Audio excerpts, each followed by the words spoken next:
Dans cet épisode, Judith, orthophoniste, et Geneviève, adulte qui bégaie et candidate à la maîtrise en orthophonie, accueillent Myriam Fauteux, adulte qui bégaie. Elle nous partage son vécu avec le bégaiement, notamment ses expériences vis-à-vis des interventions orthophoniques et son parcours scolaire jusqu'à la vie professionnelle. On parle de l'importance du soutien des alliés, des bienfaits d'avoir connu d'autres personnes qui bégaient et de l'importance des expériences positives qui forgent la confiance en soi.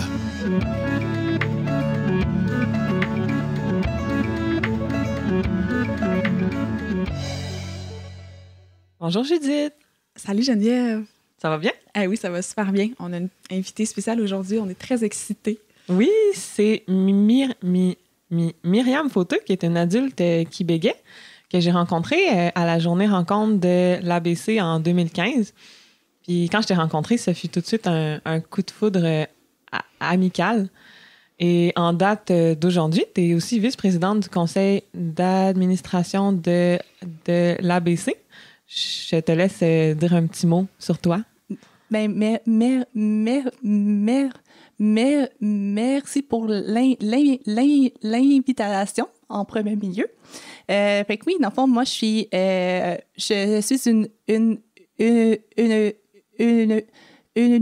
une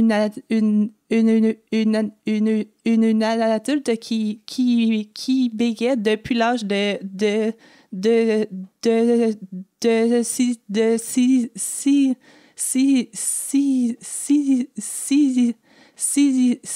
ans. J'ai fait, je pense, 4 thérapies, 5 thérapies en étant au primaire, au secondaire, à l'université, à différents moments comme un peu clés que je vais vous reparler plus tard. J'ai un cousin qui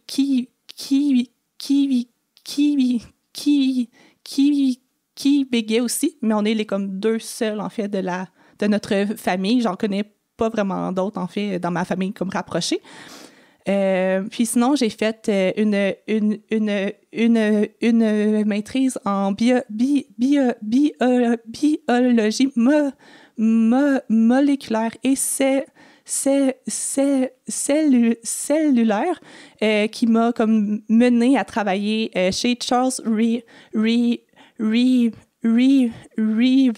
qui est une compagnie, dans le fond, préclinique qui développe les prochains vaccins et médicaments dont on pourra peut-être parler plus tard. Vraiment cool, les études que tu as fait, Myriam. Vraiment, là. Wow. Merci. Vraiment, tu as terminé ta maîtrise en quelle année? Je l'ai terminée en 2016. En fait, j'ai commencé à travailler en 2016. Je n'avais pas tout à fait terminé à 100%. Il me restait l'écriture, en fait, à faire. Donc, ça s'est poursuivi comme sur l'année suivant mon embauche. Fait que j'ai déposé, en fait, quand j'étais à Dallas au congrès de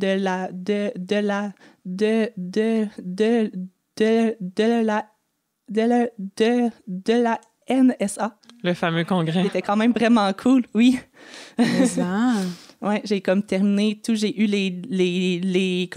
les autorisations, en fait, quand j'étais là-bas. Je suis comme, go, on va comme soumettre ça là, puis on s'en va fêter après. C'était cool. Wow, c'est vraiment cool. Puis ton sujet précisément, c'était quoi? Si on veut juste terminer sur ce sujet-là, puis après ça, tu vas nous parler un peu de ton parcours, mais je suis curieuse, c'est quoi ton sujet de maîtrise? En fait, j'ai étudié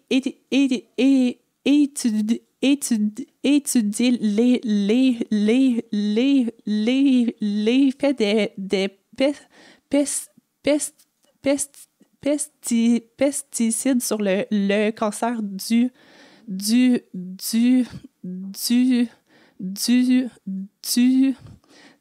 sein. Wow! C'est vraiment intéressant comme sujet. Vraiment. Ouais, on pourra en parler peut-être après quand tu nous parleras de spécifiquement ton travail, comment ça se passe à ton travail. Mais pour commencer, aimerais-tu nous parler un peu de ton parcours en tant que personne qui bégait, donc ton enfance, adolescence et jeune adulte? Certainement. En fait, c'est ça. C'est à l'âge de 6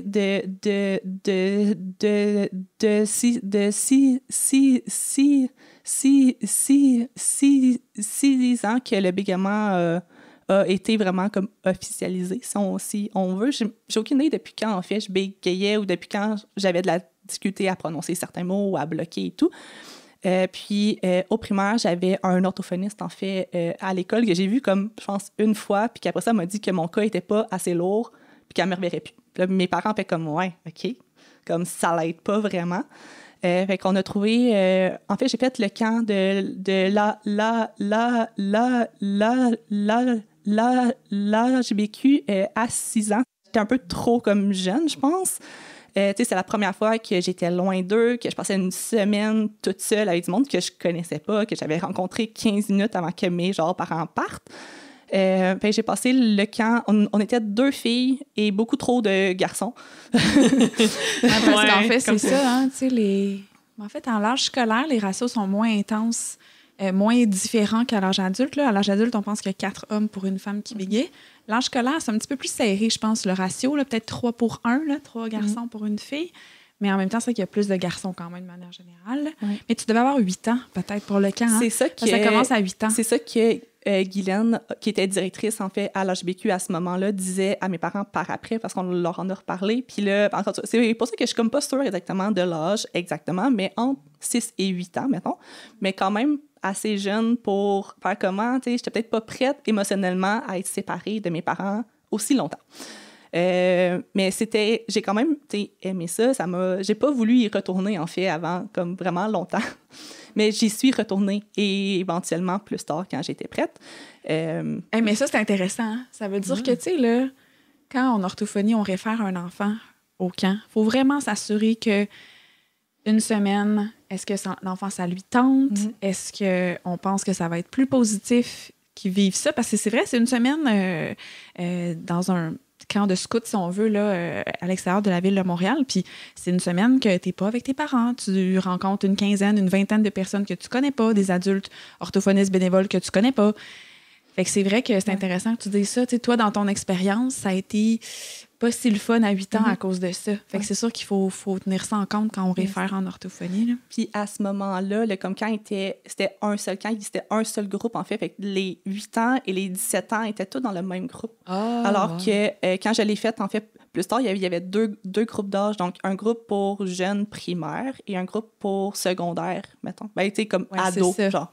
Fait que c'est aussi mieux, t'étais plus avec du monde de ton propre âge. Parce que l'autre fille avait comme 15 ans, si je me souviens bien. Il y avait une méga différence d'âge. Et finalement, c'était pas mon amie, c'était comme une grande sœur qui protégeait, qui m'aidait à traverser ça. T'sais.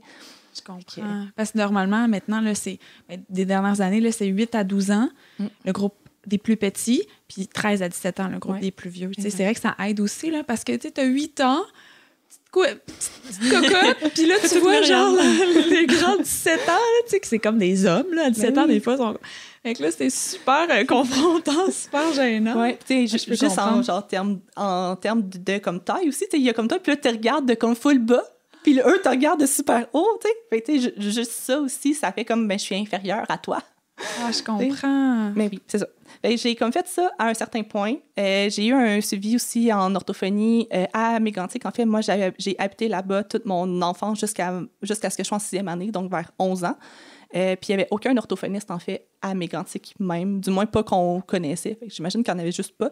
Fait que j'étais suivie à Saint-Georges-de-Beauce. Fait qu'on faisait 1 heure de route, genre une fois par semaine ou une fois par mois, je me rappelle plus, mais pour monter là-bas, voir un orthophoniste pour 1 heure et revenir par après. Fait que mes parents ont quand même été vraiment très dédicacés à l'orthophonie, à suivre une thérapie. Oui, dédié. En tout cas, oui, c'est ça. Mais là, c'est Geneviève, notre pro des termes francophones, anglophones. Là. Ben, le mot juste, je pense, ça serait dévoué. Ah. Mais on peut parler comme on veut. Là. J'aime ça. Dévoué, on est libre. J'aime ça, moi aussi. Mais oui, c'est ça. Fait que, on a comme monté souvent comme hors ville, en fait, pour aller dans un suivi orthophonique, alors que ça, il n'y en avait juste pas dans la ville où on habitait. Mais pour moi, au primaire, en fait, j'étais pas différente de personne. Mon bégaiement était présent, mais on dirait que mes amis le savaient, puis ils s'en foutaient complètement. Mes profs aussi, je me suis jamais sentie visée, pas influencée, mais... Intimidée, oui, c'est ça. Ou, tu sais, inférieure à n'importe qui d'autre. J'étais juste moi, enfant au primaire, qui aime s'amuser à l'extérieur avec sa gang d'amis, tu sais. Puis je me rappelle, c'est arrivé une fois, on a eu une présentation orale il me semble, peut-être en 5e année, 5 ou 6e année. Puis on n'avait pas eu le temps de tout terminer les présentations orales dans le premier cours. Donc, au deuxième cours d'après, on avait terminé, mais il y avait une activité au gymnase. Qu'importe c'est quoi l'activité, je me rappelle pas. Puis, on était la moitié du groupe à pas avoir fait la présentation. Fait nous, on était restés, en fait, en classe. L'autre moitié était partie à l'activité. Puis, au moment que l'autre groupe est revenu, c'était moi qui étais en train de faire ma présentation orale. Puis, ça l'a zéro influencé ma genre parole. Tu sais, ça l'aurait pu être un genre stress, ça l'aurait pu être...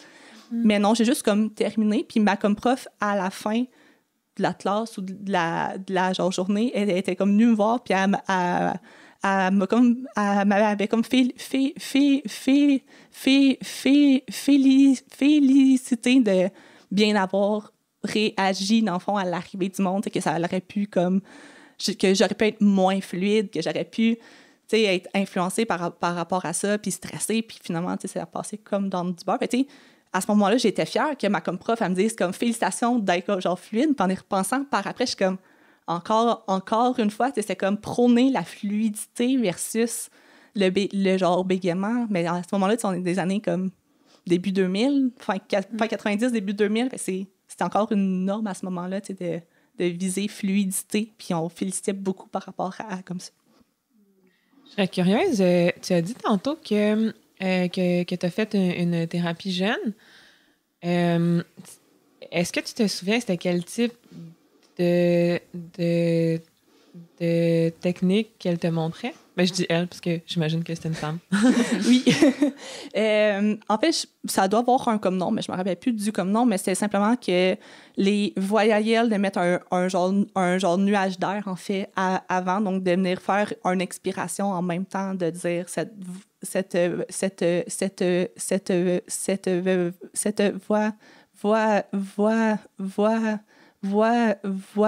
voyelle-là, puis sur une consonne, de venir mettre un petit doux avant, de le partir plus bas, vu que c'est une lettre qui est comme plus dure, là, qui cogne plus fort. Donc, c'était pour essayer de limiter justement un blocage. Puis quand j'avais su comme lire, écrire, c'est vraiment de venir écrire sur mon texte.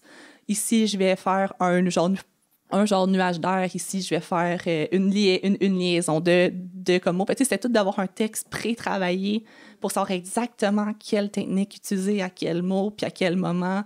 Je pense qu'il y avait les respirations aussi qui étaient inclus là-dedans, de dire « haut comme point, arrête, respire, repart », parce que de base, je parle vite. Vous l'avez peut-être vous le remarqué sûrement. Mais je suis un enfant, même jeune, j'ai tout le temps parlé vite, puis c'était tout le temps là-dessus que mon orthophoniste pas qu'elle me chicanait, là, mais comme à travailler là-dessus justement pour que je ralentisse. Parce qu'à ce moment-là, c'est beaucoup plus facile de prendre le temps et de moins bloquer. Fait que ça, dans le fond, en gros, là, c'est du façonnement de fluidité. Là. C'est comment on appelle ça, cette approche-là. Là. Fait que c'est vraiment de changer des petites choses dans la parole, comment on parle, pour diminuer le risque de bégaiement, si on peut le dire de même. Là. Puis c'est sûr que le débit aussi, ça joue beaucoup parce que ça change la façon qu'on parle un petit peu. Mais c'est ça qui est difficile, c'est de le garder dans le temps. C'est toujours ça. Oui, ça fonctionne à certains moments, exposé oral, appel téléphonique, certaines situations, mais c'est dur de le garder dans le temps. Puis toi, tu le sentais quand même que ça revenait souvent, puis tu sentais aussi que tes parents voulaient que tu pratiques ces stratégies-là. Puis comment tu le prenais, toi, quand tu étais enfant, de pratiquer ça? C'était plate. C'était long. J'aimais pas ça. Oui, on pouvait jouer à un comme jeu. Souvent, en genre séance, c'était comme ça. En fait, on se pratiquait en jouant à genre à certains jeux d'écrire une carte, d'écrire l'image, de faire une phrase, d'avoir des comme cartes, puis d'essayer de faire l'histoire par genre exemple. Mais j'ai jamais aimé ça. Puis j'aime encore pas ça à ce moment-ci. Puis c'est pour ça que les thérapies, je pense que j'ai jamais trippé, justement parce que, oui, on travaille dans l'heure qu'on est là, ou peu importe le comme temps, mais on doit travailler comme plus d'heures à la maison encore pour essayer de maintenir ça sur un long terme. Puis rendu là, à la maison, moi, je voulais juste jouer toute seule, être tranquille, puis pas avoir à penser à comme ça. Ouais, pas subir pas avoir cette pression-là, dans le fond, quand tu parlais, tu sais. Si on veut, là. Je pense que qu'en bégaiement, ce qui est difficile peut-être, c'est que c'est pas comme si tu avais un trouble la lecture ou de l'écriture où tu te pratiques, tu sais, où tu écris pas, où tu lis pas tout le temps, mais on parle constamment. Fait que je pense que c'est ça qui ajoute une difficulté aussi, parce qu'on parle tout le temps. Oui, puis en fait, tu sais, ces approches-là aussi, le but, c'est de... Tu sais, je comprends l'orthophoniste, qu'est-ce qu'elle demande, parce que, dans le fond, plus on pratique l'aspect moteur, si on veut, d'utiliser ces techniques-là, puis de les pratiquer, puis de les maîtriser plus, bien, ce qu'on pense, c'est que ça peut se généraliser plus dans la vie de tous les jours. Mais moi, on dirait que de manière clinique, là, de mon expérience, là, je trouve que c'est comme un but qui est inatteignable un petit peu, de dire je vais le faire le plus possible, puis là, je vais être fluide tout le temps. Moi, je trouve pas que ça fait du sens parce que c'est comme trop... C'est impossible d'utiliser ces stratégies-là. Puis des fois, les jeunes me disent j'aime mieux bégayer que de parler comme ça, tu sais. Allô, je m'appelle Judith, j'ai 36 ans. C'est pas tout le monde qui veut parler comme ça. Puis l'enfant, surtout à l'âge scolaire, veut pas. Il préfère bégayer, tu sais. Ou en tout cas, là, je dis ça, je généralise, chaque enfant est différent. Je veux dire, c'est... Mais si je peux comprendre ta situation, Myriam, que toi, si tu disais, j'ai pas envie de faire ça, tu sais. Puis est-ce que tes parents, est-ce qu'ils insistaient pour que tu pratiques quand même? Parce qu'il y avait quelque chose que tu voulais nous raconter par rapport à ça, là, une situation que tes parents voulaient que tu pratiques, puis toi, tu avais réagi à ça, là? Mais en fait, je me rappelle pas nécessairement d'avoir pratiqué, mais je suis quand même sûre qu'ils devaient faire ça en jouant, justement, de faire comme, hey, viens, on va comme jouer à un comme jeu ensemble. Finalement, eux se mettaient à genre décrire l'image, donc je devais aussi décrire l'image par leur exemple. Et je pense que c'est plus dans ce sens-là qu'ils devaient l'apporter. Je me rappelle pas nécessairement de m'être assis puis de devoir comme parler. Par contre, souvent, ils devaient me genre reprendre à chaque mot ou phrase que je bloquais, que j'avais une répétition ou un blocage, en me disant les techniques, il faut que tu comme reprennes ça en appliquant la genre technique. Puis souvent, j'étais un peu genre boubou, grognonne, fait comme, mais ça me tente pas de la reprendre, comme, est-ce que je peux juste aller jouer? Puis j'ai l'impression, c'est ça, tu sais, qu'en le répétant tout le temps, comme, non, ça me tente pas. Puis là, j'étais comme, ben, tu sais, tu m'as comme compris pourquoi est-ce que j'ai vraiment besoin de répéter ce que, genre, je viens de dire. L'important, c'est que tu me comprennes, non? Tu sais, comme la parole, c'est ça, c'est d'avoir une conversation quand l'autre te comprend, puis toi, tu comprends l'autre. Fait que ça sert à quoi, tu sais, que je répète, puis t'es comme, non, c'est bien, on va, genre, répéter ensemble.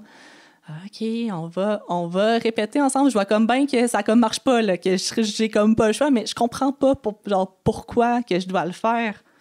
Ouais, c'est ça. J'ose espérer qu'aujourd'hui, en orthophonie, on a un discours qui est plus large, tu sais, qui n'est pas juste arrêté au façonnement de fluidité comme approche, mais qu'on offre plusieurs choix, puis qu'on parle à l'enfant, est-ce que t'aimes ça, t'aimes pas ça, qu'est-ce qu'on peut faire pour changer, qu'est-ce que tu préfères. J'ose espérer que... En tout cas, moi, j'essaie de le faire dans ma pratique, mais j'espère que le plus d'orthophonistes possible vont entendre ça, puis de s'ajuster, tu sais, aux besoins de l'enfant, puis aussi de la famille. Puis si l'enfant... Des fois, c'est parce que l'enfant, il veut pas, puis le parent veut, mais des fois, il y a une manière de se parler, d'essayer de trouver un compromis, puis un équilibre là-dedans, puis de voir que, ben, il y a certains moments qu'il y a du bégaiement, puis c'est tout à fait correct. On veut que l'enfant parle. C'est ça, le but ultime, tu sais.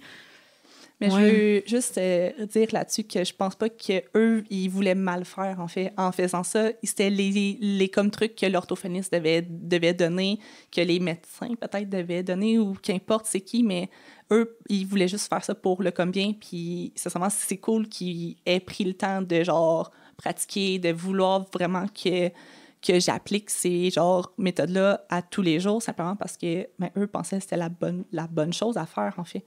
Fait que... J'aimerais savoir, Judith, ce que tu penses en tant qu'orthophoniste. Dans un traitement, il faut vraiment qu'on insiste sur ce que le client veut. Quand le client est enfant, comme Myriam vient de nous raconter, elle ne voulait pas faire ces techniques-là. Est-ce que tu aurais proposé autre chose ou est-ce que tu aurais pu trouver quelque chose qui était plus à son image? Ben oui, c'est ça. En fait, c'est vraiment discuter avec l'enfant pour savoir, qu'est-ce qu'il n'aime pas dans la thérapie? Vraiment essayer de comprendre en profondeur. C'est-tu parce qu'il ne veut pas faire ça puis il aime mieux bégayer? Parce que des fois, c'est ça que les enfants vont me dire. Puis je veux que les parents soient là quand l'enfant dit ça aussi. Parce que le parent a besoin d'entendre ça. que l'enfant préfère parler ouvertement, spontanément, sans rien contrôler, puis bégayer. C'est tout à fait légitime, tu sais. Mais encore là, on prend aussi le besoin du parent. Que le parent, des fois, il est anxieux, il veut que le bégaiement s'en aille. Souvent, c'est ça comme ce qu'on entend. Puis ben là, c'est d'essayer de trouver, de cheminer avec le parent aussi pour, justement, ben apprendre à mieux vivre avec le bégaiement. Parce que quand le parent est anxieux ou... ben, d'une certaine façon, ça se transfère à l'enfant de comment on parle, de comment on est. Ben, l'enfant le sent, ça, tu sais. Fait que c'est ça. Fait que dans le fond, c'est d'essayer de trouver l'équilibre là-dedans pour que le parent soit le plus satisfait possible. C'est de revoir les objectifs ensemble. Ça peut être un objectif de fluidité qui n'est pas à 0 nécessairement, mais que les échelles peuvent être un peu plus élevées, à 1, 2, 3. Si on parle d'une échelle de 0 à 9, là, de subjectif de sévérité. Puis ça peut être aussi que, justement, on met le succès ailleurs. Donc, on veut que l'enfant fasse ses exposés oraux, qu'il dise tout ce qu'il veut, qu'il soit content quand il parle. C'est plus ça qui, au niveau de la personne, va être bien plus positif dans son développement que la fluidité en soi seulement, tu sais. La fluidité, c'est une chose, c'est correct, mais moi, à mon sens, je trouve que la personne qui est bien quand elle parle, qu'elle dise tout ce qu'elle veut, c'est bien plus important, tu sais. Puis ça n'a rien à voir avec la fluidité à ce niveau-là. Fait que dans le fond, c'est ça. C'est juste d'expliquer tout ça aux parents, à l'enfant, parler ensemble, de voir c'est quoi les objectifs qui seraient les plus réalistes, dans le fond, pour chacun. Puis on peut voir si l'approche de façonnement ne fonctionne pas, mais on peut faire autre chose. Une autre approche, c'est très variable. C'est vraiment du cas par cas, ouais. Ce que je trouve vraiment beau aussi, c'est qu'il y a des enfants qui sont anxieux, qui vont s'en faire avec leur bégaiement. Moi, je sais qu'enfant, j'étais vraiment anxieuse, même si mes parents ont mis aucune pression sur moi. Mais on dirait que toi, t'étais pas anxieuse. T'avais l'air, ben, de ce que tu racontes, de pas t'en faire, puis même de... Ben, t'as dit tantôt que tu te demandais pourquoi tes parents te faisaient répéter quand ils avaient clairement compris. Puis je trouve ça vraiment beau parce qu'on est différentes sur ce plan-là. Puis je vois que naturellement, il y a des enfants qui sont pas anxieux, même s'il y a de la pression pour que leurs paroles changent. Oui, en fait, au genre primaire, je me rappelle pas d'avoir été stressée à cause de comme ça. Je sais pas nécessairement si parce que j'étais quand même sportive, je m'entraînais, je faisais du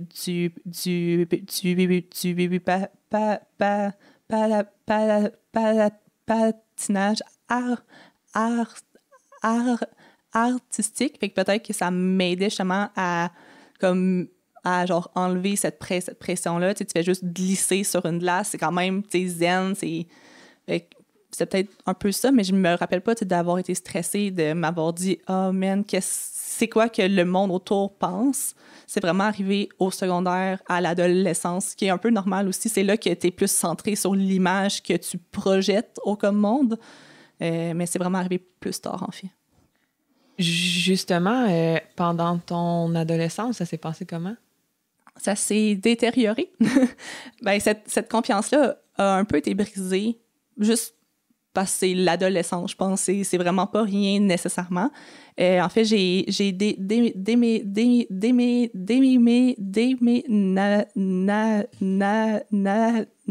nagé entre la 6e année et le secondaire 1. Puis on dirait que mon bégaiement a vraiment augmenté. Puis en fait, j'ai aucune idée si c'est à cause du déménagement, de l'entrée au secondaire. Il y a quand même beaucoup de nouveaux milieux, de nouvelles choses, de nouveaux stress. Fait que tout ça mis ensemble a fait en sorte que j'ai vraiment comme bégayé encore plus.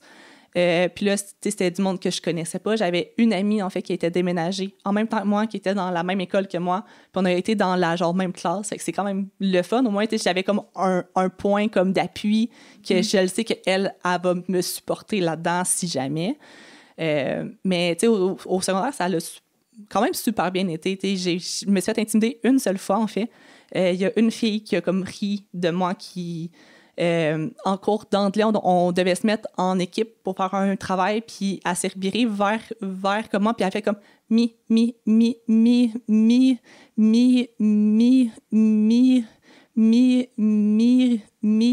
puis je l'ai juste regardée en faisant comme qu'est-ce que tu viens de faire là, puis je me suis revirée de bord, je suis repartie.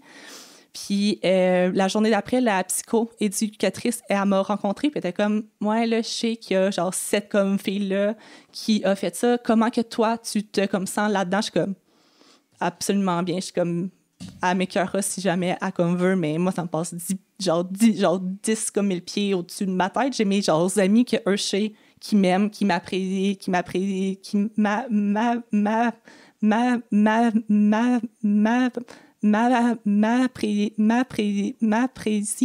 J'ai pas besoin d'avoir son genre d'accord à comme elle. Puis c'est la seule et unique fois que quelqu'un a comme ri de moi. Ben, j'ai aucune idée s'il y a eu une intervention quelconque auprès de cette personne-là, possiblement que oui, mais auprès de la classe, mettons, ou whatever, mais ça s'est jamais reproduit. Okay. Je trouve ça quand même intéressant qu'au secondaire, tu avais des professionnels pour aider les étudiants, les élèves, si jamais il y avait quelque chose qui se passait. Ouais. Je trouve ça intéressant parce que je pense pas que c'est toutes les écoles secondaires qui a des services en psychologie ou psychoéducation ou éducation spécialisée au travail social, là, dépendant du professionnel. Mais c'est intéressant que déjà le lendemain, tu sais, elle soit venue te voir pour te dire « Ouais, j'ai entendu parler de telle situation. Si tu veux en parler, on peut. » Tu sais, c'est quand même intéressant là, parce que tu te sens pas tout seul aussi. Tu te sens supporté par ton milieu scolaire à quelque part. Oui, puis en fait, moi, j'ai aucune... J'ai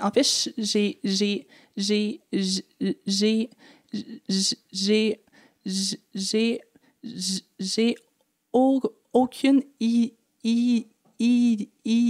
idée de qui, en fait, on a parlé à la psychoéducatrice ou qu'importe le comme chemin que ça a pris. Je ne sais pas si c'est le prof qui a entendu et qui a fait « Ah, non, je vais aller voir quelqu'un. » Si tu mes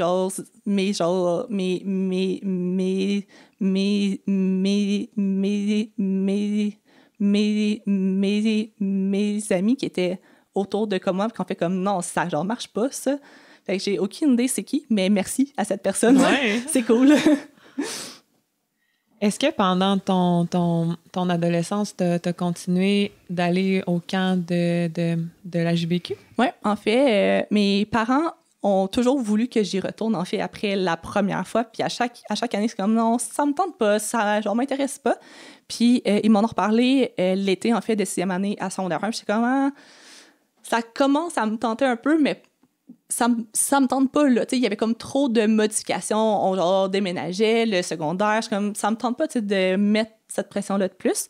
Mais l'été de secondaire 1 à secondaire 2, c'est la première été que j'ai dit oui. Que je suis comme, ouais, là, ça me tente. Je vais juste aller voir c'est quoi, voir si jamais c'est le fun. Puis, ben, au pire, c'est juste une seule, genre, semaine.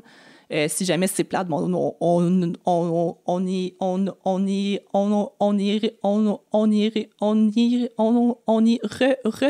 retournera pas. Puis finalement, c'est ça, là, à ce moment-là, c'était séparé. Donc, il y avait les plus jeunes, les plus vieux.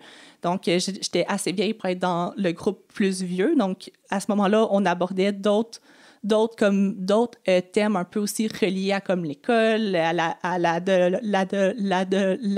l'adolescence. Puis on était, si je me trompe pas, là, je pense qu'on était genre une quinzaine de jeunes, une dizaine de comme jeunes, tous dans la même comme bâtisse. On dormait tous dans... Il y avait comme 4 chambres, on dormait toutes comme là. Fait que c'était quand même comme un bel esprit d'équipe, esprit de gang. Moi, j'en retire que du bon, en fait. Oui, on était suivis, on était comme... À chaque fois qu'on n'appliquait pas une méthode, on se l'est fait dire à plusieurs reprises. Mais c'était quand même fun de rencontrer d'autres jeunes qui bégayaient, parce que pour moi, c'était la première fois, en fait. On dirait que le premier camp, je me rappelle pas nécessairement d'avoir parlé à du monde qui bégayait aussi. C'était peut-être ça aussi. Peut-être que j'avais l'impression que moi, je bégayais full, puis qu'eux, ils bégayaient pas. Mais à ce camp-là, à mon premier camp comme ado, j'étais vraiment un peu dans la normalité de parole. Donc, on était tous pas mal égales au niveau bégaiement. Puis à ce moment-là, on devait justement s'évaluer sur l'échelle de 1 à 9, donc de sévérité. Puis on était tous autour de comme 4-5 au milieu. Fait que c'était quand même le fun. Puis on s'encourageait tous. C'était le fun d'avoir l'esprit de gang. Puis c'était des thérapies, mais aussi des activités normales que je dis de camp, tu sais, canot, escalade, whatever.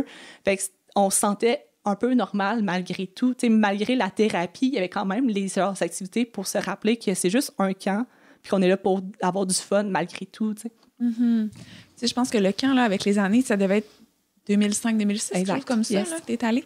Puis c'est sûr que le camp, à chaque année, en orthophonie, on essaie de toujours s'ajuster à la littérature, tu sais, qu'est-ce qui est le plus efficace, entre guillemets, comme intervention. Puis on le sait qu'il y a 15 ans, on avait moins de connaissances que maintenant. Donc là, encore là, c'était très axé sur la fluidité. Puis, mais quand même, certains autres sujets que vous abordiez. Maintenant, le camp, c'est sûr qu'on aborde la fluidité, mais avec tellement d'autres approches au niveau d'éducation psychologique, de voir comment on se sent, de s'exposer à des situations, d'avoir un discours de pensée qui est plus réaliste, donc de diminuer le stress quand on parle. Fait que, tu sais, c'est sûr que le camp, je te dirais, a changé, puis pour le mieux, là, tu sais, dans le fond, chaque année, on essaie de s'améliorer. Donc, mais quand même, c'est le fun que c'est ça que tu te souviens quand même que c'était intéressant d'avoir tout ce partage-là d'expérience avec les autres adolescents qui bégaient. Puis j'ai quand même trippé au point de le faire deux comme fois de plus après. Tu sais, j'ai été là trois étés de comme fil. Je te dirais que la dernière été, c'était principalement pour revoir mes comme amis, parce qu'on habitait tous comme partout comme Québec. Fait que, tu sais, on se voyait pas nécessairement. Puis, tu sais, à ma année, t'as 14, 15 ans, rendu là, t'as pas genre d'auto, tu peux pas nécessairement aller à Québec t'es seul à aller voir quelqu'un, c'est un peu bizarre, tu sais, c'est un peu... fait que, tu sais, c'était plus pour se revoir aussi entre comme nous, parce qu'on se parlait sur MSN à ce moment-là. Puis, ben c'est ça, c'était comme cool, justement, d'avoir une dynamique de comme groupe, puis d'être comme content de revoir la personne par genre après aussi. C'est un peu comme des mini-congrès de la NSC. Mais quand même. À échelle provinciale. Mais oui, quand même. C'est sûr qu'ils sont plus axés comme thérapie,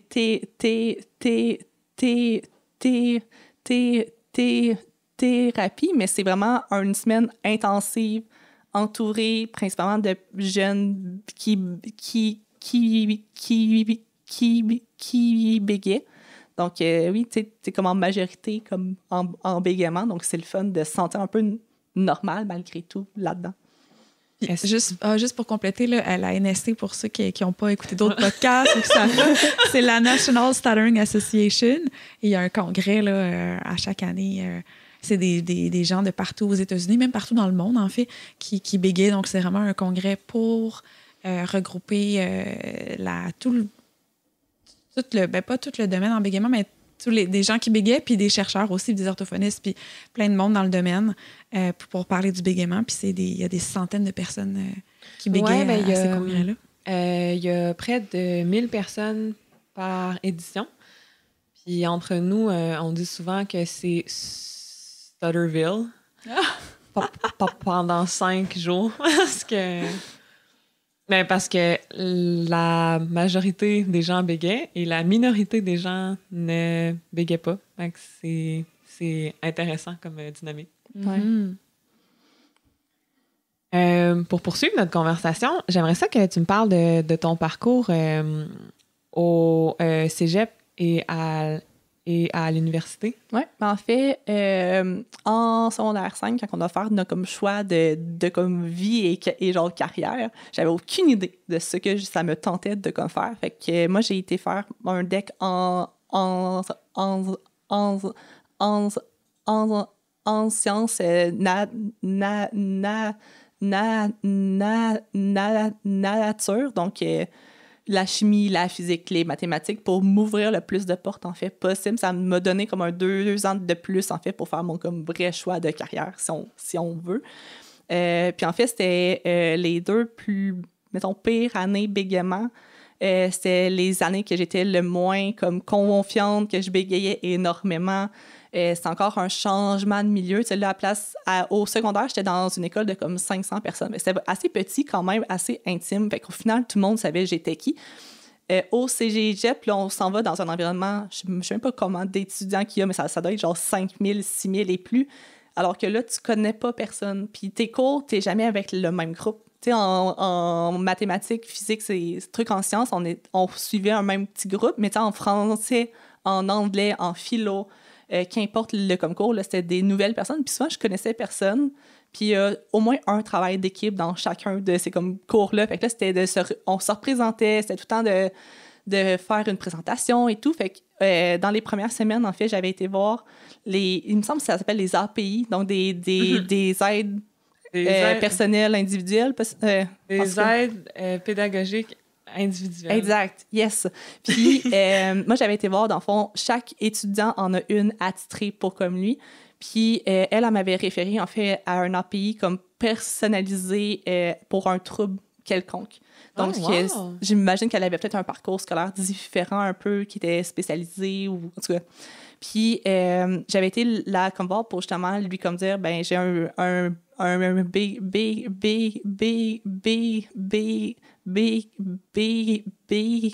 gaiement, c'est quoi les comme trucs qui s'offrent à comme moi.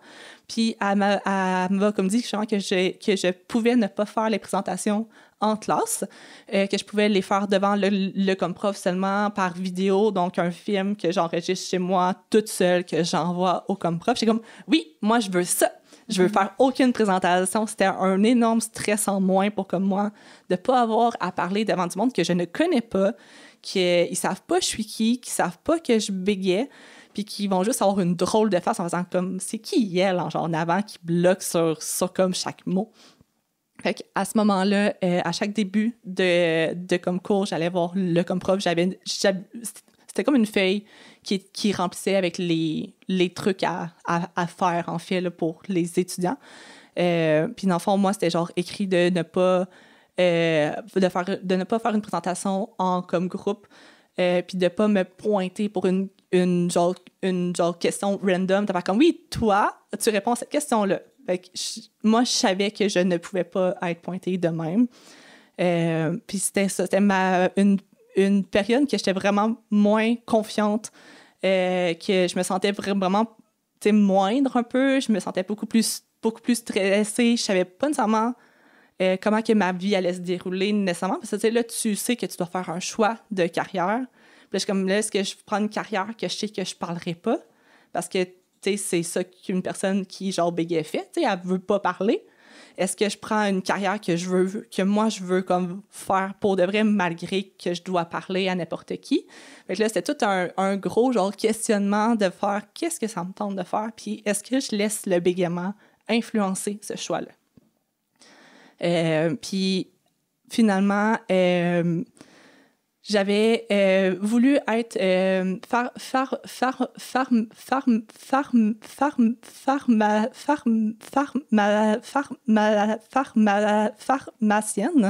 C'était vraiment comme en secondaire 5, on dirait que c'est un domaine qui m'intéressait, qui m'intriguait. Fait qu'au cégep, j'ai été visiter en fait l'université à Québec. Puis j'ai passé 5 minutes au département et j'ai dit non, m'intéresse pas. Ah ouais, mais ouais. Qu'est-ce qui te c'est super intéressant, mais c'est qu'est-ce qui te comme fait sentir ça? Ben les 2 personnes qui nous faisaient visiter, qui étaient étudiants à ce moment-là, avaient l'air comme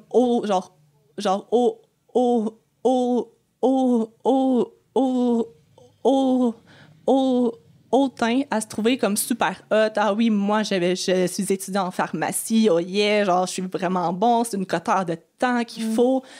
Moi, genre, j'ai genre ça. J'ai pu comme rentrer. Puis on dirait que je me suis dit, je me vois pas me mixer dans cette population-là, de dire, ben moi, j'ai un trouble de la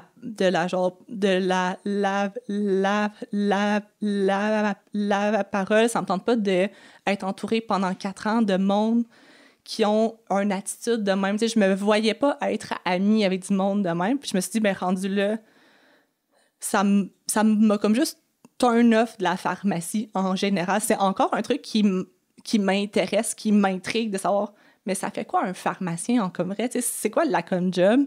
Puis en visitant, il y avait comme une salle que c'était une fausse pharmacie un peu avec le genre comptoir client.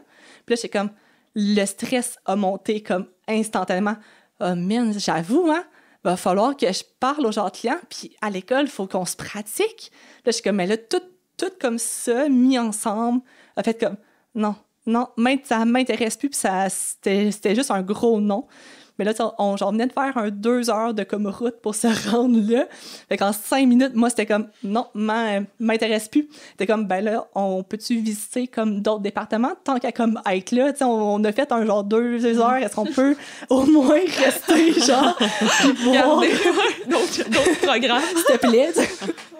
Puis là, j'ai vu le département de microbio à l'université à Laval, justement, à genre Québec. Puis le prof qui nous présentait ce genre domaine-là, il était super bon, interactif, il nous a montré une bactérie à genre l'écran, une cellule. Puis là, j'étais comme, maman, c'est ça que je veux faire. Et c'est à ce moment-là que j'ai comme pris une décision, en fait, de mon choix de carrière en disant comme, je sais pas, c'est quoi le but au final d'étudier là-dedans. J'avais aucune idée des comme job, en fait, que je pouvais faire après. Mais je suis comme ça m'intéresse vraiment beaucoup. Mais ouais, fait au final, j'ai aucune idée si c'est le bégaiement nécessairement qui m'a comme mené vers ce choix de carrière-là, parce qu'on s'entend qu'on voit le monde en genre science un peu comme isolé, toute seule, parle pas trop au genre monde, un peu geek. Fait mais en même temps, ça me représente parce que de base, je suis une personne qui aime ça, être seule, qui est introvertie un petit peu plus. Ça paraît peut-être pas drôle, mais de base, c'est les autres qui vont plus venir vers comme moi. C'est rare que moi, je vais aller vers une autre personne, faire comme « Allô, je m'appelle Myriam, enchantée ». Non, il faut que l'autre vienne à moi parce que sinon, j'aurais pas le guts d'aller vers l'autre personne. Mm-hmm. Puis au final, à ton travail, maintenant, tu parles beaucoup. Oui. Oui, en fait, ouais, en ce moment, en fait, je suis rendue comme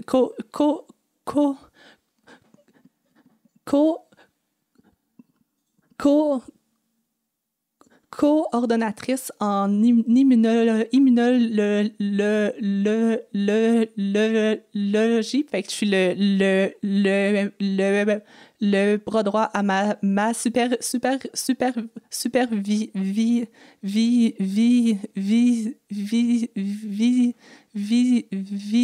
puis elle m'implique un peu dans toutes dans le fond, dans certaines phases de ça comme job. Entre autres, on a un meeting aux 2 semaines. Ben, j'ai ma section à moi que je vais parler plus au niveau labo, dans le fond.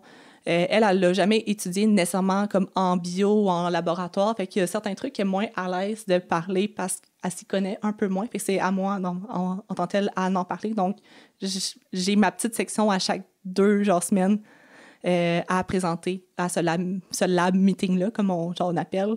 Mais l'équipe est superbe, là. Ils s'en foutent, puis j'ai jamais eu un commentaire. C'est ça. Dans le fond, tu sais, c'est ça, idéalement, qu'on veut dans un milieu de travail, c'est que tes compétences soient mises de l'avant, pas la fluidité. C'est ça, c'est qu'est-ce que c'est toutes tes compétences, tout ton professionnalisme, c'est ça qu'on veut au travail. Puis ça n'a rien à voir avec la fluidité.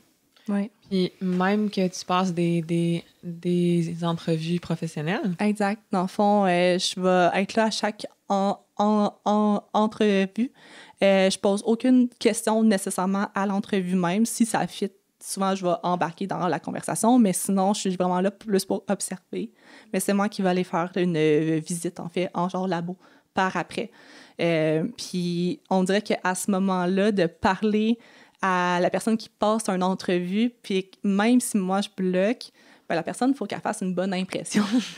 Ça n'arrive jamais, en fait, que la personne va comme rire ou elle va passer un commentaire comme bizarre. Ou, souvent, ils font juste sourire, attendre, puis c'est tout. Fait qu'on dirait que c'est un milieu un peu parfait pour annoncer son bégaiement ou juste on le laisse apparaître.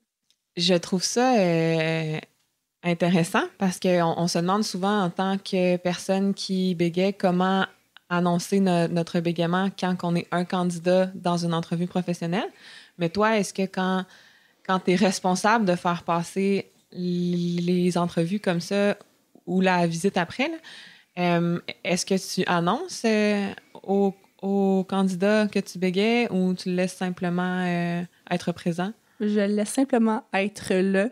Je pense que j'ai jamais eu le guts encore de le dire avant, mettons, ou même d'arrêter de faire comme « Ah ouais, là, je sais pas comme dire excuse-moi, mais il faut pas s'excuser, là. » Mais c'est ça, tu sais, de faire comme « Ah oui, tu sais, j'ai un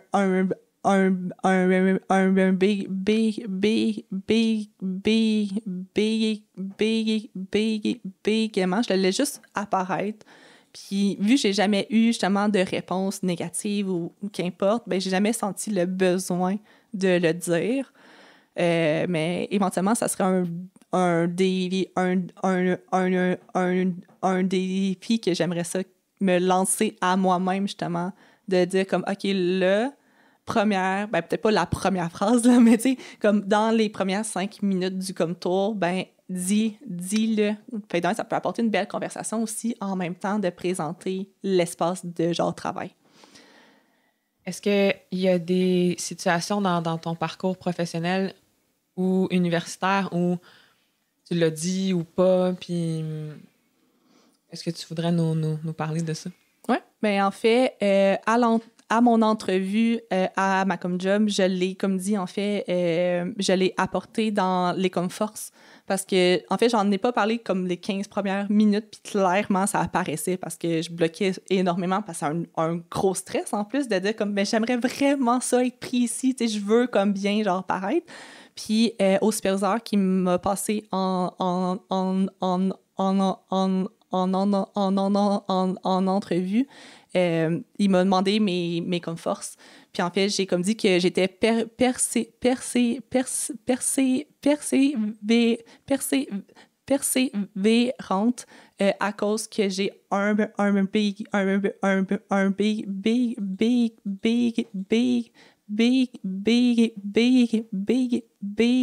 bégaiement. Puis il a juste fait comme parfait, je vais juste le prendre en comme note. Puis lui, il a comme apporté un peu comme, tu sais, funky aussi en me disant que lui, il aimait ça parce qu'il pouvait prendre le comme temps d'écrire les comme réponses à place d'avoir une personne, tu sais, qui parle super rapidement. Puis là, t'as comme pas le temps d'écrire. Ben, vu que moi, je suis comme forcée de prendre des pauses parce que je bloque, ben lui avait comme le comme temps d'écrire. Je suis comme, ben merci d'être, pour comme lui, ça passait comme dans genre du beurre. Par contre, à l'université, à la maîtrise, en fait, il y a Radio-Canada qui est comme venu au genre labo. En fait, il y avait comme une polémique un peu. Si je me trompe pas, c'est genre à Compton, il y avait une dame qui avait envoyé une lettre à mon superviseur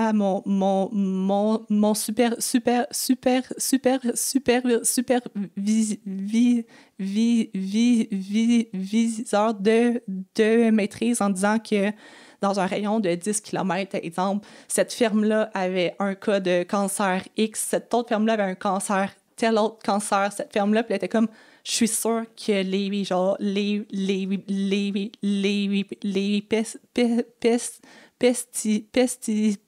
pesticides ont un lien là-dedans, vu qu'on étudiait ça. Fait que Radio-Can ont sûrement aussi reçu une genre de lettre similaire et est donc venue. Fait qu'ils ont parlé à mon superviseur, puis là, ils voulaient parler à quelqu'un qui travaillait là-dessus. Puis j'étais la seule, en fait, dans le labo à ce moment-là. On était rentrés un genre samedi là, pour faire ça. C'était genre fermé, en fait. C'est des journalistes là, de Radio-Canada qui venaient vous interviewer là, au travail. Oui, exactement. OK. Puis, fait que là, cette personne-là, c'était un gars. Il me dit, OK, mais tu sais, viens, on va juste parler un peu ensemble, puis on va partir de l'interview après, juste pour se familiariser avec la caméra aussi et tout. Puis, en conversation, souvent, moi, je suis très, très bonne. Ça apparaît pas, c'est fluide, normal. Tu sais, ça passe comme bien. Je vais peut-être bloquer, répéter un peu, mais ça passe pour des répétitions, tu sais, un peu normales, comme n'importe qui a, parce qu'il pas qui comme bloque, mais qui genre trébuche un peu sur comme un comme mot. Fait que ça paraissait pas. Puis là, dès que l'entrevue a parti, le bégaiement se met la switch sur comme on. Là, je me mets à bégayer comme vraiment beaucoup. Puis, tu sais, ça a duré comme 10 minutes, 10-15 minutes. Il y a eu comme 4-5 questions. Puis finalement, il y a une question que j'ai répondu sans bloquer, sans bégayer vraiment. Puis c'est cette question-là qu'ils ont mis genre à l'entrevue. Fait qu'il n'y a aucun bégaiement qui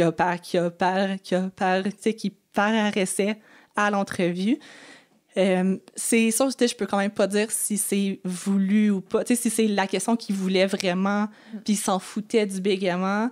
Mais tu sais, ça pointe quand même sur un peu comme un...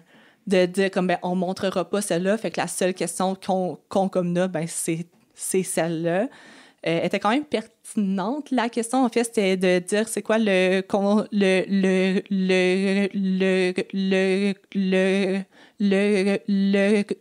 conseil qu'on donne à la population générale. Mm-hmm. La réponse est simplement, ben, lavez vos fruits et légumes, tu sais, d'enlever la couche de pesticides qu'il peut avoir, en fait, sur l'extérieur, en fait, là. Mais tu sais, je l'ai comme dit comme tellement subitement, puis sans vraiment y réfléchir, que finalement, j'ai pas genre bloqué zéro où ça a passé comme rien. Puis c'est cette phrase-là qu'ils ont connue. Est-ce que tu aurais aimé que le journaliste te demande je vois que tu bégayes, est-ce que tu es à l'aise que ça passe en ondes ou... Ça aurait pu être cool. Oui. Mais tu sais, en même temps, si moi, j'ai dit oui à répondre à leurs questions par c'est intérim, implicite, là. c'est un peu implicite parce que je sais que j'ai un bégaiement. Fait que rendu là, si j'ai dit oui, c'est parce que ça me dérange pas. Mais oui, il aurait pu le demander.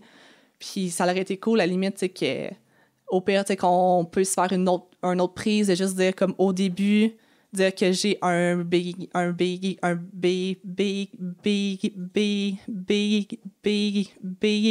bégaiement, puis qu'après ça, l'extrait, ou que je bégayais, justement, ou que je bloque, ou whatever, passe. Tu sais, comme de même, au moins, la population est avertie. Ils vont savoir que c'est pas comme bizarre, que c'est pas rien, c'est juste un bégaiement.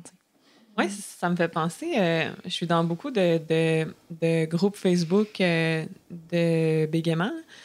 Puis à un moment donné, il y avait aux nouvelles américaines, il y avait un homme qui était passé au bulletin de nouvelles parce qu'il était c'était un témoin d'une affaire, là, d'un crime ou je sais pas trop. Puis il bégayait, tu sais. Puis les gens étaient comme super contents parce qu'ils étaient comme « Checkez, il y a ce monsieur-là qui est passé aux nouvelles. » Puis il bégayait clairement. On pouvait voir qu'il y avait des mouvements de yeux aussi dans ses blocages. Il perdait le contact visuel avec le bégaiement. Puis j'ai trouvé ça le fun parce qu'il était simplement là, puis son bégaiement était présent, puis il n'y a pas eu de mention « Ah, cet homme bégait ». C'était juste comme, il parle, puis il bégait. Puis j'étais comme « Ah, mais ça normalise. » Mais oui, ça en prendrait plus, en fait, des entrevues radio ou télé de même, là, de juste comme t'as quelqu'un random qui bégaye. Comme tu peux avoir n'importe quel autre trouble aussi, là. Oui, c'est ça, juste montrer les différences. Ouais. C'est ça, tu sais. Oui. Parce que c'est vrai que là, on ne peut pas savoir s'ils l'ont caché. C'est ça, on ne le sait pas, là, pour cette entrevue-là, à quel point c'était à cause du bégaiement. Peut-être que non, pas du tout. Peut-être que c'est en fonction du temps qui restait dans le bulletin de nouvelles. Il n'y avait pas beaucoup de temps, puis ils ont pris cette question-là qui était plus courte, tu sais. Mais c'est vrai qu'overall, on souhaite que dans la société, on en voit plus de bégaiement, on en entende plus. C'est ça qui fait qu'au bout du compte, on se rend compte que ça aide aussi à enlever tous les préjugés. S'il y en a du bégaiement, c'est comme ça. Ouais. C'est tout, tu sais, la personne n'est pas plus stressée, elle est pas plus... Puis des fois, en fait, c'est qu'il y a un certain lien avec le stress, mais peu importe, c'est juste d'en voir, puis c'est comme se désensibiliser, que tout le monde se désensibilise à ça, d'en voir, puis de moins réagir, parce que c'est ça existe, ça fait partie de la vie. Exact. J'aimerais revenir à ton parcours professionnel. Il y a beaucoup de parents qui s'inquiètent quand leur enfant bégaye. Est-ce que mon enfant va trouver un travail qu'il aime et tout? Mais je sais que toi, tu as monté les échelons professionnels quand même assez rapidement à ton travail. Tu es assez jeune, tu as 28 ans. Oui. Et j'aimerais ça que tu nous en parles un peu. En fait, je pense que j'ai été à la bonne place au bon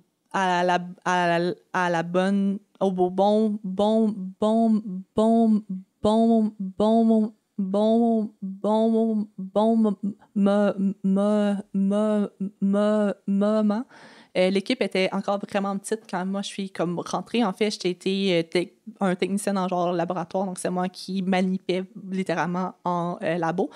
Puis, peu de temps après que moi je sois rentrée, il y a eu des postes dans le fond plus hauts qui sont comme ouverts.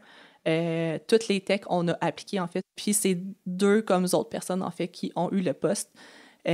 Puis, à ce moment-là, il y a eu, dans le fond, le poste de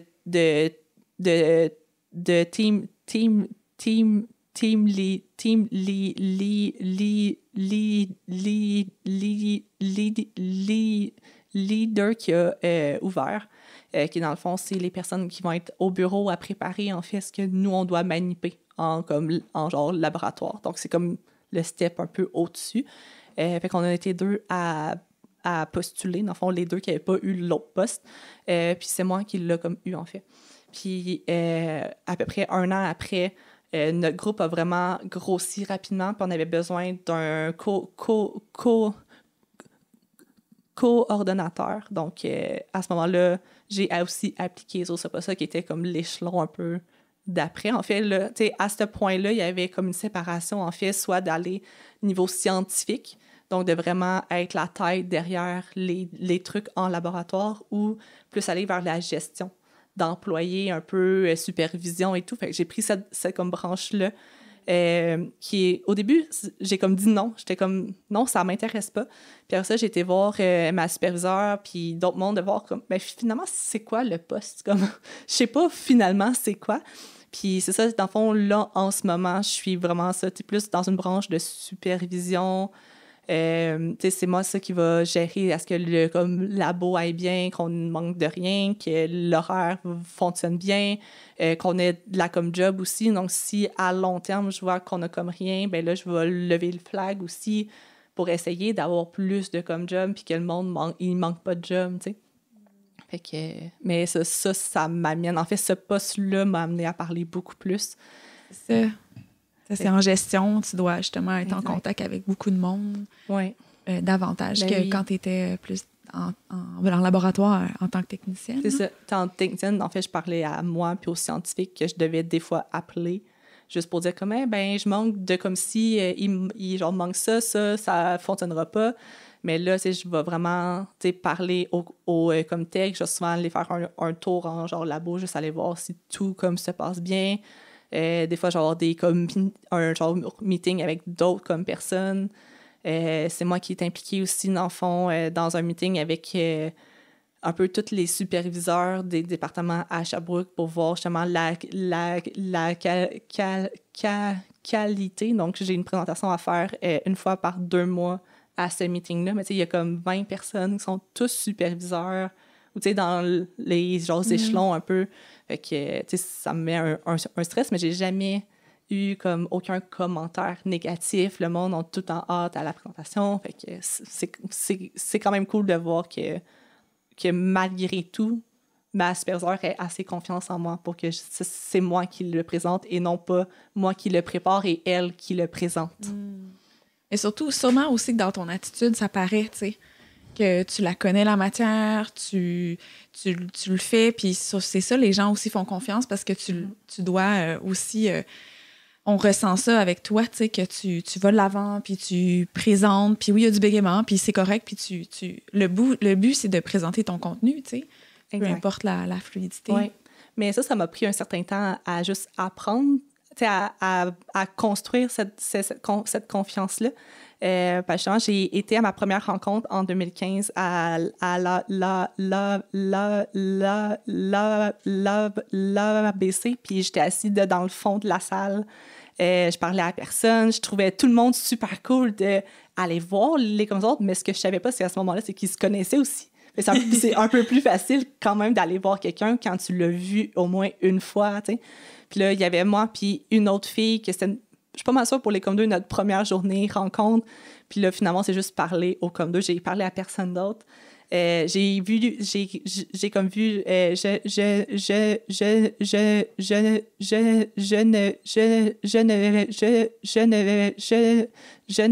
Geneviève à un certain point. Puis on se connaissait par Facebook. On s'était parlé un petit peu ici et comme là. Puis c'est comme la première autre personne que je parlais à part elle qui était à côté de moi, qui était nouvelle dans ce monde-là aussi de l'acceptation, puis de la confiance, puis d'être fière. Fait que, puis ça, Jen était super fine, elle m'a comme parlé, c'était comme fluide, c'était comme le fun. Puis... Mais c'était pas fluide. Non, mais je peux dire... mais la conversation fluide. La conversation fluide en mettant du bégaiement. Oui, c'est ça. Ben, en fait, c'est que tu sentais que les sujets, les gens parlaient, puis les gens étaient contents d'être là, puis de se parler. Puis est-ce que tu trouves que, justement, ce point-là dans ta vie, là, que tu as été à la première rencontre à l'ABC, que tu as vu d'autres personnes, est-ce que tu sens que ça l'a aidé dans ton cheminement, justement, de confiance en toi, d'acceptation du bégaiement, de mieux vivre avec le bégaiement? Est-ce que ça l'a joué? Oui. Juste de voir d'autres personnes qui sont comme fières, ben ça l'aide à toi-même apprendre à genre être fière. Tu fais comme, c'est donc ben cool, celle-là elle est fière, elle en parle, elle bégaye, elle a l'air à s'en foutre. Parce qu'on s'en fout pas tout le temps à 100%, mais jusqu'à un certain point, on fait comme, ben, regarde, je vais juste comme bloquer, puis on verra. Il se passera ce qui va se passer. Puis j'étais comme, je veux être de même. Qu'est-ce que je dois faire pour être de même, tu sais? Puis finalement, c'est simplement d'être à l'ABC. Dans le fond, j'habitais loin, puis je ne pouvais pas aller aux rencontres qui tiennent à chaque mois. Mais j'étais à la journée rencontre de 2016. Par la suite, je me suis impliquée aussi. Fait, j'ai appris à connaître les membres du board, du conseil d'administration. J'ai été invitée à faire une présentation à la journée rencontre en 2017 où que j'ai parlé justement de mon parcours scolaire. Je me suis impliquée énormément au comeback. Puis on dirait que ça m'a comme aidé à prendre confiance en moi. Au début, j'étais plus comme trésorière, des postes qu'on a moins à parler. Puis à ma dernière année de bac, j'ai été comme présidente de mon comité de promo, présidente du comité de bal, comité de l'album. C'est tout moi qui gérais les rencontres, les activités. Puis, à ce moment-là, c'est sûr qu'après 4 ans de bac, tu connais tout le monde du comeback. On était une 50aine, je pense, à la fin. Puis tout le monde savait que j'avais un bégaiement. Puis pour eux, c'est juste comme, elle est capable d'être une bonne leader, malgré qu'elle bloque ou qu'elle bégaye, qu'elle va répéter. Je sais qu'elle va être bien organisée. Fait qu'on organisait un bal de je pense, 20 000 $ avec comme on était une 12aine dans le comité. C'était moi qui étais comme à la tête des rencontres un peu. Puis on dirait que tout ça m'a permis d'avoir une confiance en moi. Je pense que tu me corrigeras si c'est pas le cas, mais je pense que ton attitude joue pour beaucoup là-dedans. Moi, j'ai dit avant que tu arrives sur le podcast, j'ai dit à quelques personnes que tu es une de mes plus grandes inspirations. Merci. Ça me met pas de la pression pantoute, mais c'est pas grave. Absolument pas. Mais je trouve vraiment que quand tu bégayes, c'est comme t'as vraiment l'air d'être.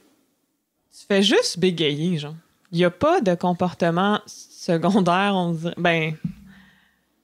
Tu sais, c'est comme, t'as vraiment l'air bien, t'as pas l'air à t'en faire, tu gardes le contact visuel vraiment bien, chose que j'ai ça, c'est une chose que j'ai de la difficulté à faire beaucoup, là. Mais toi, c'est comme, c'est ça, tu fais juste bégayer.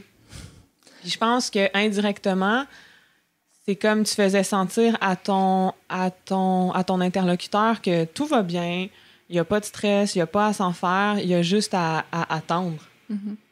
Oui.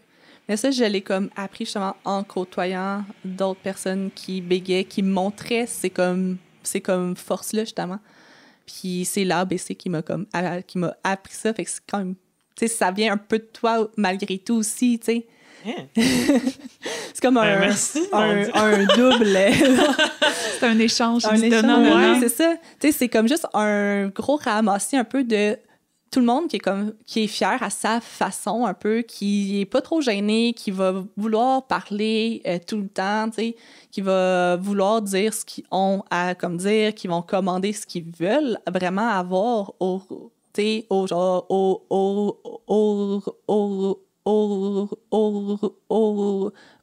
restaurant, juste parce qu'ils se disent, au pire, je vais juste bloquer, tu sais, si jamais ça l'arrive, ça l'arrivera, puis tu sais, je pense que ça m'est arrivé une fois d'avoir un serveur qui m'a vraiment fait un regard comme « Comment tu parles, toi? » Puis là, j'étais comme « Toi, je t'aime pas. » Ah, c'est ça.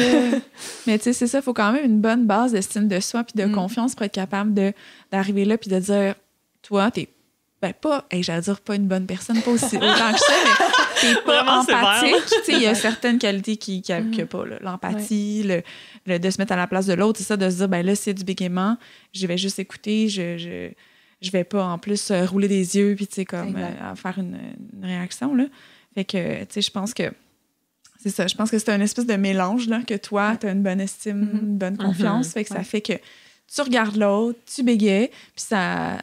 Puis là, justement, t'es capable de dire dans cette situation-là, l'autre, il m'a pas écouté, quelque part, tu sais, moi, juste ce que je voulais au restaurant, c'est ça l'important. Exact. Puis ça fasse, too bad. Ouais. Ce que je trouve beau, c'est que dans le public, une des idées préconçues, c'est qu'on bégaye parce qu'on est gêné, nerveux. Mais au contraire, quand on est rendu à un moment de notre vie où on s'affirme vraiment puis on bégaye ouvertement, ça prend de la confiance en soi pour montrer ça. Mm-hmm. Fait que je trouve que c'est paradoxal. Oui. Puis, tu sais, en même temps, je pense que tout ça aussi vient de l'entourage que moi, j'ai décidé d'avoir aussi autour de comme moi, tu sais, mes parents, mes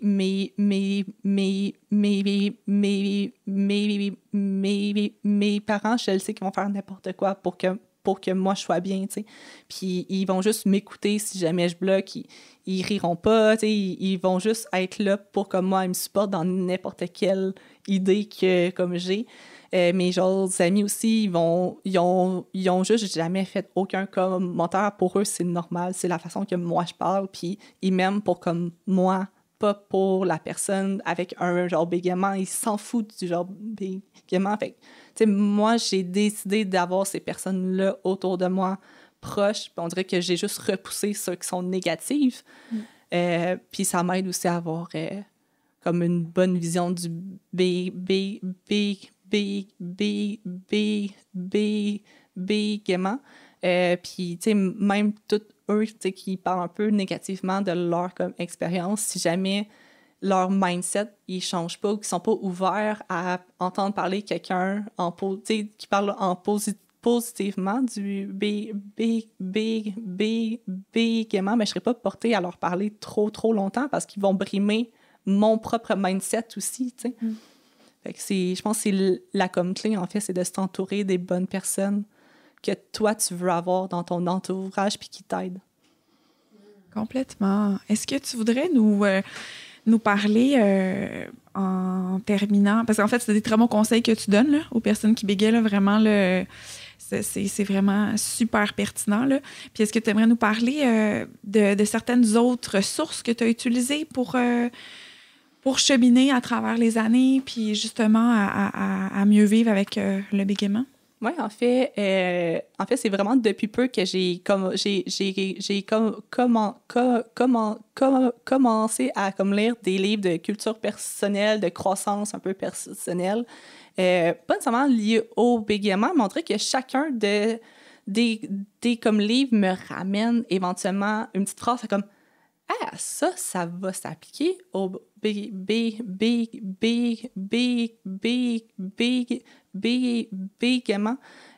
Mon comme but, en fait, c'est vraiment plus au niveau de ma comme job. Tu sais, j'ai à travailler avec différentes personnes, bien, juste d'avoir comme un open mindset en général. Puis finalement, ça fait 2 comme livres que je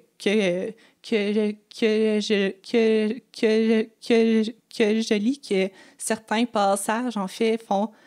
Je devrais voir le bégaiement de cette façon-là. Puis il y en avait un, il parlait des comme tocs qui n'a pas vraiment rapport au genre bégaiement, mais la personne qui avait un comme toc, à genre parlait justement qu'il faut qu'elle-même genre s'accepte avant de vouloir que l'autre personne s'accepte. J'étais comme, c'est tellement vrai. C'est vrai pour tout. On parle de TOC, de trouble obsessif compulsif. Excuse-moi, oui, exactement. Oui? Yes. Fait que, tu sais, c'est comme, ben, si elle, tu sais, tout, en fait, les conseils pour une différence peuvent s'appliquer à toutes les autres, je trouve, un peu, à part eux qui sont très spécifiques à respirer et à parler lentement, mais eux, je les comme aime pas. Mais tu sais, moi, je veux m'aimer moi-même, puis je pense que pour que l'autre t'aime, il faut que toi, tu t'aimes et t'acceptes. Fait qu'à ce moment-là, quand ça, c'est comme fait, ben n'importe qui après peut genre t'aimer. C'est dans quel livre que tu as lu ça? C'est quoi le titre? Genre L'art de s'en foutre de Mark Manson? L'art subtil de s'en foutre? Je pense que oui. En anglais, The Subtle Art of Not Giving a Fuck. Ouais, exact. D'accord. J'attendais la traduction. OK, c'est assez rêve. Mais en même temps, c'est très cool comme titre. Là, ça dit ce que ça... Ben, c'est en fait le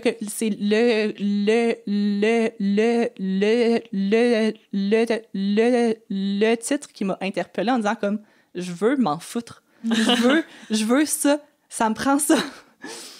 Oui. C'est vrai. Puis tu sais, je pense aussi là, de le recadrer à l'échelle humaine, là, ça aide aussi. Parce que chaque humain, on a tous des difficultés, des forces, des faiblesses, des particularités, tu sais. Oui. Puis dans le fond, on apprend justement pour être bien, à essayer de vivre avec le plus possible. Puis ceux qui sont autour de nous, qui acceptent aussi comment on est. Oui. Puis il y en a des personnes que pour plein de raisons, ça fit moins avec nous. Bégaiement ou pas, là, tu sais, chacun, c'est ça, dans le fond, l'humain qui se trouve un réseau qu'on aime, puis d'apprendre à nous accepter ou mieux vivre avec nos propres particularités. Oui. Là. Fait que, tu sais, je trouve de le mettre à l'échelle humaine, c'est rassurant de se dire que tout le monde a fait ce travail-là en tant qu'humain, tu sais. Puis je trouve que tu le fais très bien, Myriam. Merci beaucoup. Puis mon dernier conseil aussi que comme j'ai, c'est que si tu veux être bien avec toi-même, parle-en du bégaiement. Aie pas peur d'en parler au monde ou de juste dire au monde, si jamais tu as une question, n'importe laquelle, tu peux venir me voir, je vais y répondre du mieux que je peux. Puis si jamais je la connais pas, comme réponse, parce que c'est vraiment très, très spécifique, ben je vais aller je vais comme juste checker puis m'informer puis je vais te revenir. Puis j'avais fait un post sur Facebook pour la journée nationale, non, le International Stuttering Awareness Day. Ouais, la journée internationale de sensibilisation au bégaiement. Oui, yes. Qui est le 22 octobre. Exactement. Puis j'avais fait un post avec comme les 3-4 conseils que je donne à ceux qui ne bégaient pas, de comment bien écouter quelqu'un qui bégait. Puis j'ai un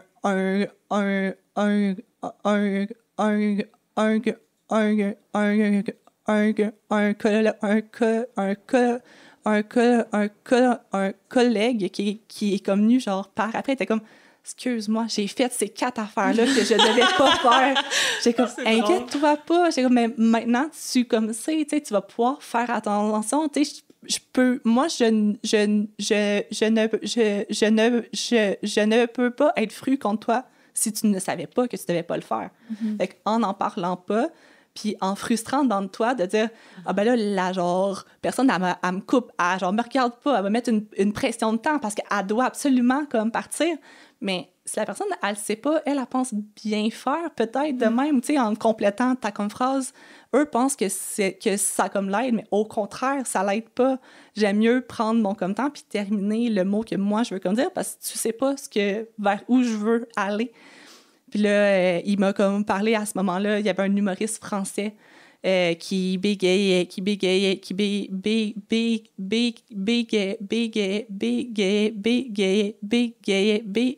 aussi. Fait qu'on a parti sur une conversation justement comme bégaiement, alors que sans ce post-là, Facebook, on n'en aurait jamais parlé, tu sais. Fait que c'est cool. Puis les 4 conseils, tu dirais, pour les gens qui bégayent pas, ça serait quoi? De le regarder, la personne, de ne pas regarder haut comme tour, fixer-la sans faire de face. C'est important de juste avoir un sourire pour encourager la comme personne, dire j'écoute, tu sais, prends le comme temps que t'as, genre t'écoute, de pas couper la genre personne, de pas compléter sa phrase non plus. Parce que peut-être que toi, tu penses qu'elle va comme dire un truc A, mais finalement, elle va parler du genre truc D. T'sais. C'est comme vraiment, tu ne peux pas deviner ce que la personne elle veut dire. Puis de ne pas mettre une pression de comme temps, de faire comme moi, tu sais, ce que j'ai comme une minute, à moins que tu sais qu'il faut vraiment comme que tu partes, tu peux le dire tranquillement ou faire comme excuse-moi, je pars là, mais je reviens, on va continuer cette conversation-là, tu sais. Fait que c'est peut-être plus que comme 4 trucs, mais bref. Mais oui, c'est ça, parce que quand on n'a pas de temps, il vaut mieux dire, regarde, là, on n'a pas le temps, on en reparlera tantôt pour vrai, on prendra le temps de le faire tantôt. Là, pour l'instant, je vais aller faire tel truc, puis de reporter avec un moment qui irait mieux, en fait. Ouais. Sur ces excellents conseils, on te remercie énormément pour ta présence à notre épisode. C'était très enrichissant de t'entendre parler de ton parcours. Merci. Ouais, merci beaucoup, Myriam. Merci à vous deux.